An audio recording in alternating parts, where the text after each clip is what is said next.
the real big swing here is going to be what about the shot calling setting up for these late game objectives? Because Echo Fox, we talked about Dignitas' late game problems, but Echo Fox as well, the same problems that permeated their gameplay last season are still showing up this season, and it is a lot of that setup for objectives late game. Yeah, the problem with the late game shot calling, maybe an issue for both these squads, but we are ready to go into game one of this match. Here we go. Team Dignitas in the blue, Echo Fox on the red. Team fight comps on both sides. And we head into the Rift here for game one. All right. Chaser here on Lee Sin. He's had some of his best games on Lee Sin. Talking about the inconsistency, though, he was getting caught out quite a bit yesterday on Kha'Zix. We'll see if he feels, more comfortable on Lee Sin and if he can get off to any early start here. Already a little bit of a wrinkle here as Dignitas actually going for some power on the bottom side of the map. See if they catch anyone. I always love teams that do something a little bit special. Ooh, he got spotted. Yeah, kind of special. So that's going to get rid of some of that little cheekiness. But I always love teams who have just try to do something at level 1 with the off chance that someone does something wrong and face checks into the squad. You've got a 5% chance of a first blood. Why not do it?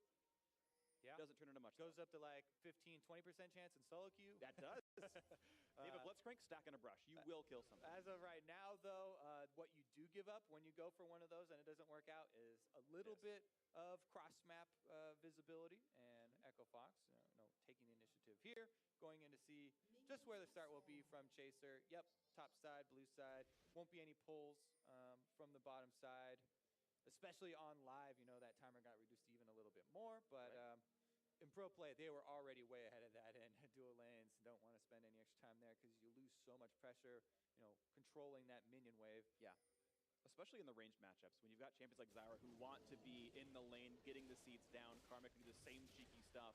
If it was Braum Thresh, maybe it's less likely, but that's not the world we are in right here. Kobe giving me the A+, appreciates my bot lane knowledge. Can't be shouting out our hand signals, man. These are top secret. This proprietary information here. Riot casters use hand signals.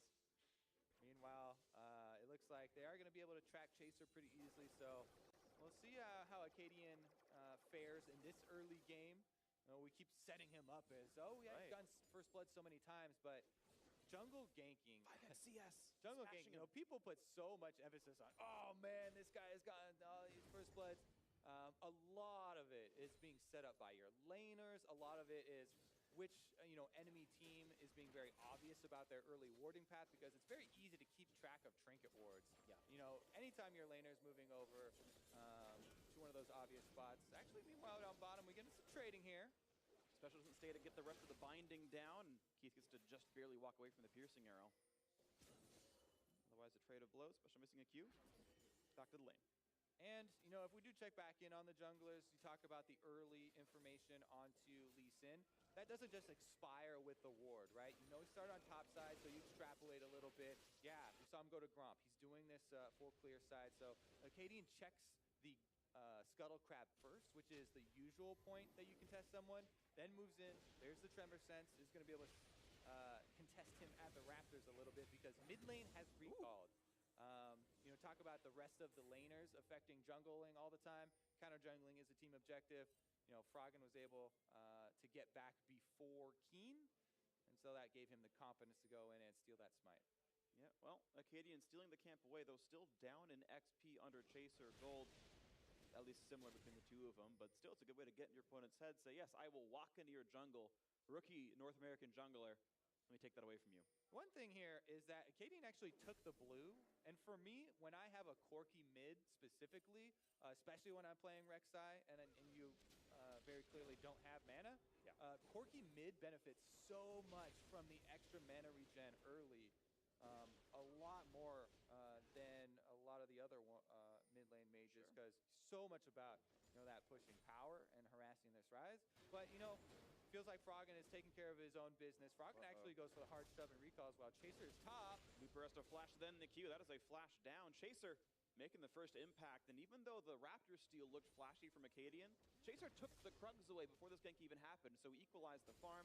Acadian, of course, mirroring that play as well, says I see Chaser top lane, Krugs must be up, and it will be one more camp stolen, but still a flash burn by Chaser is good. Yeah, I mean, top lane focus is going to affect the bottom lane as well. We'll see if these teleports come in very quickly for returning to the top lane, because right now they could be used bottom. kind of dangerous to go for a dive at this stage of the game. So just a pass through here. I think that was a good abort on any sort of call they were making down there. That being said, though, anytime you reveal yourself, fairly unnecessary and definitely does chain into what will Lee Sin do with that information. Yeah, Acadian was his bottom. Now Chaser has a bit of a time here where he gets to go invade. Yep. You basically get to say, okay, well, we know he's got a top side. His Raptors should be respawning. He was Rek'Sai. Oh, sure enough, there's the champion. There's the camp trying to be stolen away. And Acadian will be late to the party. Chaser and early smite won't hurt him. And Acadian has now decided this camp is gone. And remember, when you try and do this stuff at home, so much of it involves where are the laners that I'm playing around. If you're going to try and invade on the opposite side of the map, oh yeah, jungler from the enemy team showed bottom. I'm going to go into their top side. Do not do that if your mid lane is getting pushed in. Do not do that if your top lane is getting pushed in. And part of that, Keen was just trading right there pretty heavily with Froggen. So he knew that even if Rek'Sai did show up, have an easy escape. Yeah. Also worth kind of pointing out that, as you mentioned, showing in the bot lane, using that information, Acadian lost 15 seconds walking to bot lane and then back. If he didn't use those 15 seconds, he was there in time to stop the Raptor steal. And those few seconds, like de-syncing from his spawn timing, lost him a jungle camp. Meanwhile, though, a lot of the next level jungling you'll see is from people like Reignover, who think 2 steps ahead rather than 1. So Chaser, he goes the 1 extra step, and he's like, I'm counter jungling your Raptors because you were bottom. But then after he does that step, he returns to just normal farming, right? Okay, my closest farm camp is my blue side. I'm going to my blue side. Whereas someone like Reignover, we've seen him, he will go back to his own red side to counter the counter jungle that Acadian wants to do from Acadian and make sure that those aren't there. Because you didn't take the extra step as Chaser, Acadian catches right back up, and it actually doesn't result in any really big swing. And those are the types of things that we have always praised Reignover for. That's just an example. And Chaser, as we said, you know, some inconsistencies. It does come from a lot of his successes were really good ganks, which are things that are a lot less standard and a lot less reliable than those small camp advantage and the small farm advantages that you get from planning out a little bit better. Yep. And just to quantify what that means right now, gold difference between the 2 junglers, about 250. Acadian in the lead. The extra camps he's stolen away just slightly in his favor. That said, Team Dignitas winning overall as a team. Plus 7 minions in the top lane, plus 13 in the bot lane. Vlad and especially continuing to do very well in the laning phase. And Keith and Gate behind once again. Quick blue handoff. Keen's got that. It's going to feel good. Similar timing should be available to Froggen once that respawns, which should be in the next 35 seconds or so. Also, we're seeing a lot more blue side control wards come out here. Team Dignitas, you can tell, there's so much focus on controlling the space around Keen and this Rise. And they've got both sides of the river pretty well warded. The one area they don't is this Infernal Drake, though. So if you spend so much vision up there, you know, on the top side of the river and around mid lane, you still always have to worry about early confrontation down here around Infernal Drake because it's so good at snowballing. Not only do you focus the bottom lane and, you know, if you get a big swing there, you can snowball that later into the game, but so much extra damage if the Drake is the extra prize. We'll see when these prizes come through. Gold back to Tide. Lotto nearly flashed parallel to the arrow. Had to still juke it. Gets away with it, though. Yeah, we do see that a decent amount of times, flashing in a straight line away from danger. But that is actually really important trading. That's why we see so many Ashes go for those arrows, even if they're pretty clearly be flashed away. Yeah. Such smaller cooldown there. And you've got more threat here. This could be the 4v2 in the bot lane. Someday can match teleport. Looper can't stop it. He's too far away. There's the flash route. Cuts him off to the side. This could be the play. Looking for it, but catches nothing. Chaser's already there to spot it out, and Gates one hit from dead. Froggen trading blows in the front line. Dies to Someday. Lod will lose his life, but it's 2 for 1 so far. In advantage to Team Dignitas. Make that 3 already. This play is going so much better. Just eviscerating the Echo Fox lineup 3-2 as one gets turned around by Looper, but still. And again, it's not just about 3 for 2. Oh yeah, they got 1 extra kill. This bottom lane play results in an Infernal Drake. This is the true gain here that Team Dignitas are going to get for that counterplay on the bottom side initiation there from Echo Fox. And a lot of the power of this Corki in his first package is in actually cutting up the fight with your package. Froggen, because it started a little bit before he got there, had to use his package to gain distance just to get to the fight, and it just got kicked into the turret. You didn't get to use the package for a lot of extra damage here. So let's look at the setup, because Chaser, counter, gank is prepped. Froggen already, package is used there. It doesn't affect the fight at all. He just gets kicked right over to Lod and then focused down. Even though Acadian flashes in and does finish off Lod, he's very far away from the rest of his team and does get taken down. Keen there could have tried to turn on the Nautilus and snare him, but Nautilus is full health, so eventually going to Spider-Man his way out of that one. Yeah, gets to walk away, but I gotta say, that was just strange by Gate to go too early. He made Froggen waste his cooldowns, essentially. You're not in a huge rush there. And there's so much more power in one of the early packages. The damage on that thing, especially this early in the game, is insane. You can completely change the way that this early dive goes. So already, you know, some of these shot calling issues and the communication that we're looking at with both of these teams actually shows up here in Dignitas' benefit, because Chaser was prepping the counter game. It is smart of him to be there. I'd love to watch that back just with Chaser's point of view and see why he knew to be there and exactly how he made that happen. But it was very right of Chaser to be there to turn that around. 3 assists for him as a result. Good early start for Team Dignitas. One of the big things as a jungler that you look for in setting up these counter ganks, I'm glad you asked that question, is blown summoners. You know, where would I target if I was on the enemy team? We just saw this Ash Arrow used for the Flash of Lod, and mid lane pushed up, started to roam. You're thinking, okay, my bottom lane is a juicy target for the enemy, so I'm going to go, you know, maybe clear my Krug so I'm in the area, and then wait around. And those are the types of plays, right? You just go for the highest percentage. There's no guarantee that it is going to happen, but you try and think what's the most juicy target, basically, for the enemy team, and it really pays off there. Counter ganks are one of the most high yield, basically, jungle plays early in the game. Because the enemy uses so many movement abilities just to try and create the play that you have a lot of extra counters for the actual fight. Just like we saw there, you know, with Froggen and the package. Absolutely agree. Of course, the air raid siren of picking up the package never hurts. That's a guys. Good there's a gank in a minute. In the next 60 seconds, someone's gonna die. Maybe I went too small, and there's this big alarm going. Woo, woo, woo! AD carry without flash, and we got a package. Well, special delivery went in the favor of Team Dignitas. They opened up a couple 100,000 gold. 100 or 1,000 gold, that's a bit closer of an estimate. Either way, let's see how else it can pan out. Only 1,100 gold difference. This is certainly winnable by Echo Fox. We'll see what can happen here. Quick control over the wards. Acadian's going to ult back to the top side, take his red buff away. Under the guise of Froggen and Looper being nearby as well, in case there was an invade, but there wasn't, and so they're going to be okay. Yeah. Back to a pause. Yeah, I mean, so we're going to check back in, like, on these stats, right? Because at the beginning of the game, you mentioned, okay, so they have these good average gold stats for the first couple of days of games. And that's why we always talk about, you know, the variance in putting so much stock in early game successful ganks.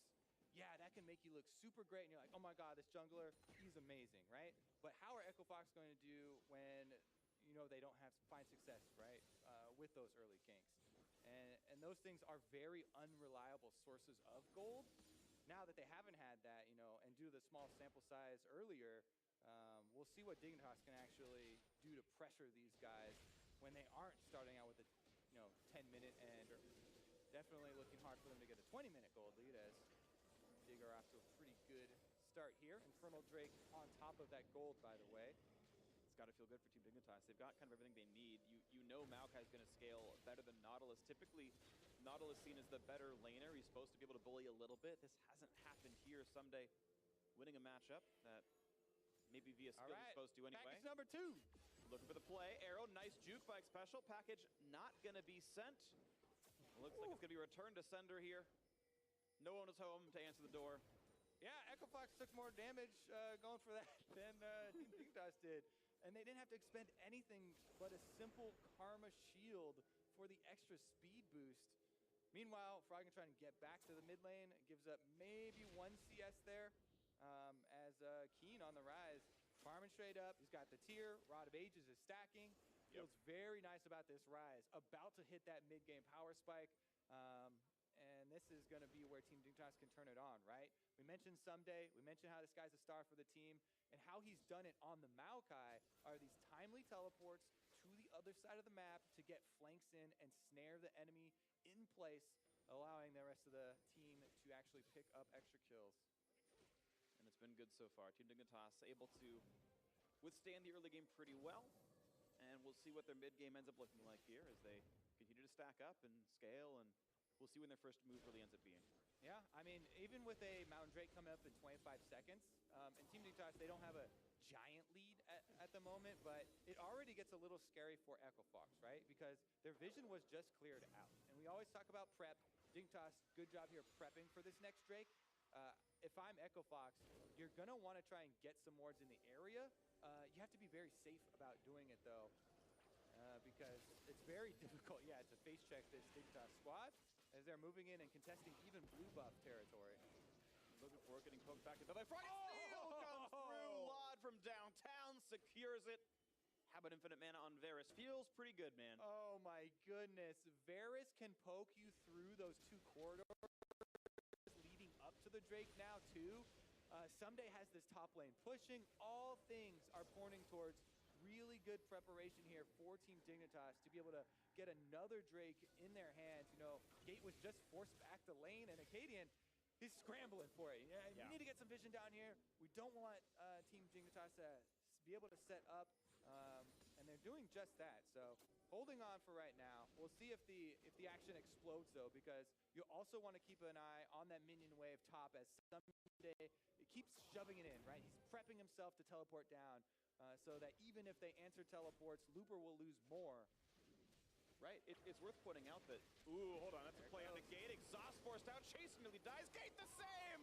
Lod again, his second snipe in a row, doing beautifully here on this Varus. Oh, American Sniper here. Lod able to steal away the blue, snipe down the Zyra, and there it is. You know, preparation is rewarded in the end, and that will be Mountain Drake uncontested now. Plus, they don't even have to call Someday. He can continue to push Looper in on the top side. All right, Team Dignitas so far, only good moves, or at least only moves in their favor this game right now. 4-2, up 2 Drakes as well, 2,000 gold lead. Eventually the first turret will fall, and it's looking like bot lane might be that effort. Turret has taken about half its HP so far via the laning phase, and now 2 members in. They'll get the rest of that health bar, not even a problem. Mountain Drake obviously helps it, and pop goes the first turret of the game. 3,000 gold lead now for Team Dignitas. Yeah, this game is such a good example of how the small advantages really do accumulate and result in big rewards here. The reason Chaser's going to go for this, he saw Zyra go for the snare already, so big ability down. You can't really always count on Lod hitting that, but very nice snipe there. And as we said, those corridors, certainly can't count on him hitting it, but definitely increase your chances when, you know, Fox is on red side and the early Drake control is over to a Varus squad. You know, all things really pointed to that play from Team Dignitas, and I like how they just set it up so far in advance. Yeah, unlucky for Gate, Lod was in fog of war when he shot the arrow, so even though Gate had flash up, I don't think he had the means of dodging the arrow because he couldn't see it in time. Maybe it could have happened, but either way, of course, a good play by Team Dignitas. The capitalization all there, and we'll see what the next play is. Now that they've broken the outer bottom turret, they can get more done on the map. Yeah, I mean, I want to look at it from Echo Fox side too, because you know we usually criticize them for this you know, lack of ability to really create advantageous situations for themselves. And when you do take away that vision, and remember, this vision war started from minute 2 basically, where Team Dignitas were the ones accumulating that step by step. Taking away that vision, like you said, really results in those types of plays, right? It reduces your reaction time, not only to dodging arrows, but even getting into the right place. Even seeing them move to a certain side of the map and setting that stuff up. Makes it difficult to do the right thing, Echo Fox, when you don't have any vision right here, and the battle is continuing. Of course, a double Sightstone team. Lee Sin always going to be that. Worth pointing out, Acadian did go Warrior Enchant on the Rek'Sai. That is atypical for the champion, but it's what he's gone for here. Looking for the arrow into the mid lane, not going to find anything, and I believe 0 have landed all game. 1 forced a flash, the rest have all been sidesteps. Yeah, I mean, Karma, that's the other thing you got to mention. The extra speed makes it pretty easy. And as for the vision points, there were wards. Arrow was coming down the river right over the wards. You get to see it, then it really does help you in your dodging skills. Yeah. And meanwhile, Team Dignitas just slow and steady here, sending Keen up to the top side. Rise, notorious 1v1 power, notorious split pusher. And as you said, you know, his Rod of Ages almost done stacking. Tyr is stacking up super nicely. He claims his turret. No confrontation here from Echo Fox quite yet. And no confrontation needed for Team Dignitas. They're about to knock down the third and final outer turret right here. You can see back when Team Dignitas was Apex with two of these old members, Expecto and Keen being those. They did pretty well when they got gold leads. This time around, you can see them looking pretty solid as well. And 40% of your health. Yeah. Well, and you've got no armor at all. Gate on 46 armor, not exactly a high mark. Lod sitting on 30 lethality. Even with level 2 boots, difficult for Gate to dodge that. Yeah. But yeah, that was a pretty long range arrow as well. We'll see though, because slowly but surely, mid lane whittling down as well. And pop, down it goes. 3 turrets picked up. Lod, part of 2 of them himself. Oh, he shot him again. Gate chunked back down to half HP, and look at this Chaser just able to live now inside the jungle. Another blue over to Lod. I mean, he's a great recipient of that buff as well. The 10 CDR does matter on this champion. Still just unable to see anything that Echo Fox is able to do to break himself back into this game. Team Dignitas is taking the slow and steady leads. Yeah, and you know, he's going that, you know, old mid lane Varus build that's really been coming back with the Tyr into double lethality. This is still 7.1, by the way. This isn't even up to the buff lethality on live at the moment, but so many people have been going back to this, and it just really shows when he does land those on the back line. You talked about Gate, no armor. That's where it's really going to find a lot of value there. So the next Drake coming up as well already seems like it's going to be a very similar situation for Echo Fox, except now they don't even have outer turrets in any lane to fall back to. So things just snowball worse and worse and worse for them. And since they both have team fighting teams and Echo Fox are you know, trying to run through these small jungle corridors to the dragon, that's not an area they can actually fight anymore. You know, they really need to get some element of surprise to turn this one around. Looking for a surprise party. Where's Fiddlesticks when you need him? Lod, nope, gonna juke the correct way anyway, walk straight down, and Keith never had a chance. That one was pretty ballsy, waiting, you know, just counting on that speed and not blowing your heal, not blowing your flash for the arrow, but he was full confidence that he wasn't going to hit by that, as Special was like, yes, walk towards me. I got you with the extra speed boost, and once again, walks right out of it. Remember the Ash arrow, even though the visual looks like the front of the arrow will stun you, the hitbox for it is actually at the tail end. It's around the middle, I think. I think it depends. But you're right, it's not the very front tip. That's just one thing to keep in mind, that it will look a little bit misleading. Also want to point out, Edge of Night does have a channel time before it'll actually bring you the spell shield. For those who haven't used the item, you can't do it reactively. He's got to prepare. Yeah, actually, I talked to the designers, and the reasoning on the end for the arrow hitbox is that it looks very weird for Ash to shoot an arrow at point blank, and then the tip, obviously, starts out in front. So you need to be able to stun your point blank target, right? So it is visually just near that tail end. Meanwhile, though, there's that Drake we talked about. Definitely going to be easy cleanup here for Team Dignitas, as all those vision points as well as the terrain trying to walk over there, just not a tenable situation for Echo Fox. And again, they're looking for some surprise play to catch them off guard. Yeah, surprise parties just have not been properly executed, though, sadly. Someone always spoils it. You got someone, heading over to Sally's house with a surprise party. Oh, crud. Whoops, Sally, sorry, you saw this. And that's just what's happening. I don't know. Team Dignitas just reading the tweets. Echo Fox letting them know what's coming for them. The wards basically are the tweets in this metaphor. It's stretched, I know. I got lost. Meanwhile, they're actually getting cornered here around Baron. There. Surprise! Someday bringing the presence into this one. 1v3, but here comes Keen. Keen's going to jump over the wall. Acadian running out of health pretty rapidly. One picked up already, and the chase going to continue by Chaser himself. Here's a big knockup out of Looper. Catches 3 or 4. Chaser running low, but gets out of range. Another pickup for Keen as he takes down Froggen.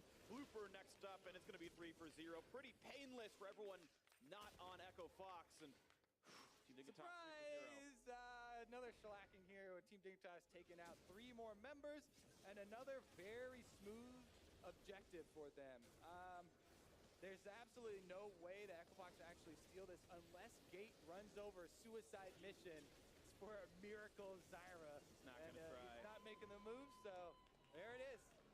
Step by step. Let's take another look here, though, because in order to set up a surprise play, which is kind of their only way back into this, they wanted to get some area of the map with vision, but some days like, hey, we found Froggen backline here, immediately goes onto him, and Dignitas with their giant lead, able to collapse and take down the Corki right from the start. There's really no safe spot for him. He flashes right into Froggen's space there. And Froggen was trying to land some support from the side, and after Froggen went down and right after, no more DPS left. Now it's a 9,000 gold lead. This is just getting farther and farther out of reach for Echo Fox. They just, other than Acadian getting a little bit more farm than Chaser, nothing's been going on for the red side. Yeah, I mean, they really need to regroup here and look at things for their next opportunity, because this is a best of 3, and next game they're going to need to really put more focus on that vision. I know it looked like a very slow early game here, and it was very methodical from Team Dignitas. With the leads they were able to slowly push through, just made their decision making very, very simple with the extra vision that they did have to work with. Whereas Echo Fox here, again, we talked about last season, kind of same issues really coming up for them here. You know, who's going to be the one to take the initiative for these guys? I don't know. We're looking for it, but we've not found it right now for Echo Fox. Initiative not being rolled, getting a 1. They're always a slow ones here at ACT. Team Dignitas looking for just the closing of the game now, 27 minutes in. Baron buff on. Turret's just falling with dominoes. Yeah. I mean, I guess technically Echo Fox did go for plays early in the game, went to bottom yeah, plays. It's just that they were very low percentage plays, and they revealed themselves each time they did. So Team Dignitas was able to take countermeasures here, and right now, man, this is really snowballing out of control. You look at the options for Team Dignitas to end this, and they are plentiful. Yeah. They can even go for turret dives at the moment here with some... Oh, they're going for it, actually. All right, knock up on a lob. The hook's going to land as well. That's going to be a dead Varus. 5v4. Gate chunked out. Make it a 4v4 now as one goes down. Looking for a bit more. They root onto Looper. Someday happy to take the turret. And Nautilus running out of health pretty rapidly. Q's going to land. Take it. Just kidding. It'd be the wrong choice. Good job there for Keith and Echo Fox. You need to take every opportunity for you. However, even with landing an arrow on the AD carry and being able to hook him back in with the Nautilus, you still lose out. You get a 1-for-1 and you lose your inhibitor turret. Here we go, Looper trying to make it up, though. Teleport play, can they make it happen? Looper just running out of health way too rapidly. Look at that kickback onto Keith, as beautiful as it could have been. Chaser opening it up. Acadian next up in the chopping block, 2-for-0. Into the base they go. Team Dignitas grab their first inhibitor, and they're not even slowing down just yet. Chaser injured, but they can close the game out right here. Echo Fox hoping to keep their base alive. Will it even matter, though? Looper again getting chunked out, getting assaulted, getting taken out. Has to go back getting to the base, a 4,000 shield. Okay, big enough. He'll survive on this one. One Nexus turret gone. Froggen, they looked at him funny. He had to jump over the wall. And now Keith, I don't know, going to respawn in 10 seconds. Arrow will be up when he is. Baron buff has timed out, and there's a lot of money in inventory here for Team Dignitas, or rather in their pockets that they need to transfer to the inventory. 2,000 to 3,000 per person. Look at that map. My goodness. There's no area without outside of the base that Xbox actually have vision of.